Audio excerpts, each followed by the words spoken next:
We've been casing the place for over a decade. We just didn't know it. We didn't know it because we weren't doing it. Come on, man. I need you. Yeah, you need me because you got these idiots. You think we're getting our money back? You think Lester's getting his money? I talked to the FBI. It's gone. So all this is about getting it back for Lester? Yes. And Rose and Miss Yabenko and Manuel. That's a scene from Tower Heist, an action comedy inspired by recent financial crimes. Our movie guy, Aaron Lafferty, is here with a preview of this movie and, of course, other weekend movies, and I'm looking forward to finding out what your pick of the week is. Yeah, Tower Heist hasn't been getting the best reviews. You've seen, you know, a lot of advertisements for it. It's probably an indication of, you know, it's not getting the best reviews. Eddie Murphy is one of the big names in this. Ben Stiller, obviously, Casey Affleck. Basically, it's kind of the Bernie Madoff kind of a story, where a guy swindles people out of a lot of money. The hotel that he's living at, he's living in the penthouse. They decide they're going to raid the hotel and try to get their money back, basically. They've all been swindled. They've invested their money. He was the investor. It's kind of a Ponzi scheme kind of thing. Taya Leone's the FBI agent. And their goal is to kind of do a caper, kind of a Ocean's 11, but it's not really so well. From what I've heard, I didn't get to see this one. They didn't do a screening for it. Alan Alda is probably the best part about this movie, and he's the Bernie Madoff-like character. Okay, all right. You know, interesting, there's a lot of star power attached to it. I always am a little suspicious when they don't do a screening for people like you. Well, they didn't do a screening in Grand Rapids. They did do a screening in Detroit. So because we're the smaller market in the state, we don't always get the screenings. Yeah, a lot of star power. I really think Ben Stiller's hilarious. A lot of great actors. Yeah. Right. It's a good cast. You know, if you're just looking to have some fun and laugh a little bit, you know, don't have high expectations, and you'll probably be okay. Okay, so probably get a decent return at the box office this weekend. I think it'll do okay because people do like to laugh. All right. The next one is maybe a little more serious. A little more serious. If you haven't heard, you know, William Shakespeare was the great bard. He did all these great stories and plays.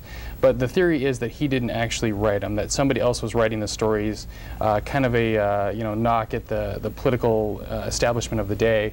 And this movie kind of advances that theory that it wasn't actually William Shakespeare, who William Shakespeare was like an actor. Okay. So it was actually somebody else that was writing these stories during the time of Queen Elizabeth I.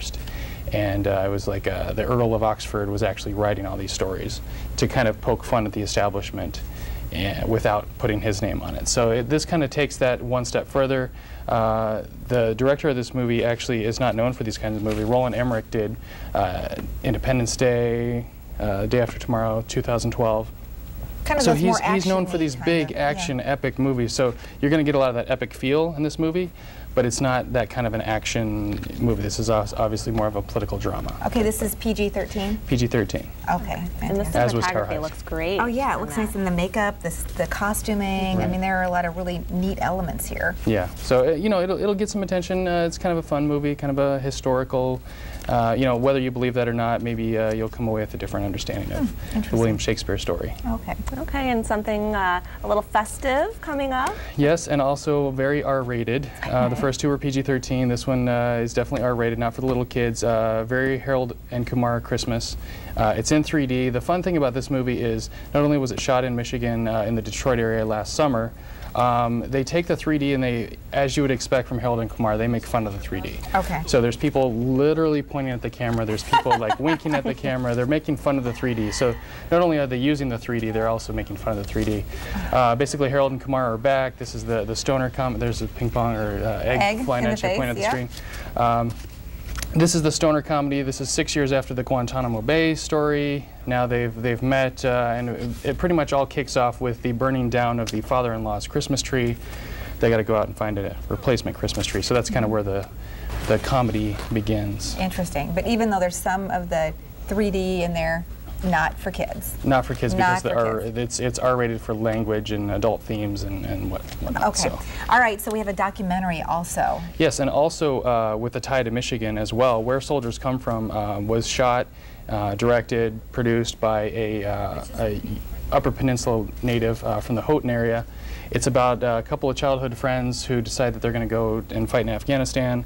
And over a 4-year period, she shot this, shot in Houghton, Michigan, shot in Afghanistan. Kind of shows us, you know, from high school to growing up, you know, how this experience changes their lives from being young men to being grown-up men. What kind of reviews is this getting? I mean, it looks like it's just, you know, very timely, obviously. It's been to some film festivals. It's done okay overall. The ratings aren't great, but you know, if you like documentaries, it's certainly worth a look. And it's playing only this weekend, only Friday, Saturday, Sunday.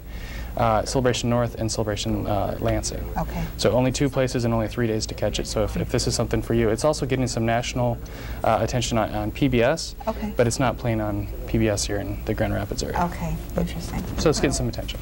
Okay, and your new tradition is to give us your 2 picks on what we should go to the theater and see and what we should bring home to watch. Right. Every week I want to give you at least 2 movies I can recommend in the theater or at home. If I hadn't already seen a screening, Moneyball, which I talked about back during Art Prize, you might have missed it, so I wanted to point it out again. It's the highest rating I've given so far this year. It's basically the story of what happens during the off season of baseball. We just had baseball season wrapped up. The Cardinals won the World Series. So now what happens? You're hearing about looking for new coaches, looking for new players. Some players' contracts are done. Some players are up for new contracts. So this is kind of the story of what happens, you know, during the off season. And the A's are traditionally a small market, small budget team, so they have to deal with the challenges of not having the money to go out and get the marquee players and the marquee coach. So Brad Pitt is Billy Beane, who's the general manager of the A's. He plays it perfectly. The relationship with Jonah Hill is great. You don't have to be a baseball fan to like this movie either. There's a lot of things that are not baseball related, kind of like the Social Network did for the Facebook story. Right. Aaron Sorkin wrote this movie, so it's kind of the same kind of thing, same kind of style. Fantastic. Okay, so and then one to watch at home. I'm a big Christopher Nolan fan, if you haven't heard that before. Just like in Inception, Memento makes you think, it makes you pay attention. It's basically a story that's told in reverse. It's a guy who has short-term memory loss. He's looking for the man he thinks killed his wife. This is rated R for violence and language and adult themes. I'll say that right now. Basically, it's told in reverse, but the story does flow forward, even though you get elements as you go. Kind of a mystery, figuring out a whodunit, if you will. Guy Pearce is really good. Also, Carrie-Anne Moss is in this, and Joe Pantoliano. And you like this one? I really like this movie. Okay, great. All right, and of course, to read all about it, you can check out Aaron online, laugh at the movies at woodtv.com, and of course, you're on Facebook, and we like to follow you on Twitter as well. Will we see you tweeting from Tower Heist? Probably not. Probably not. All right, well, hey. Thank you, Aaron. Have a great weekend. Yeah, you too. Stay west. Bye.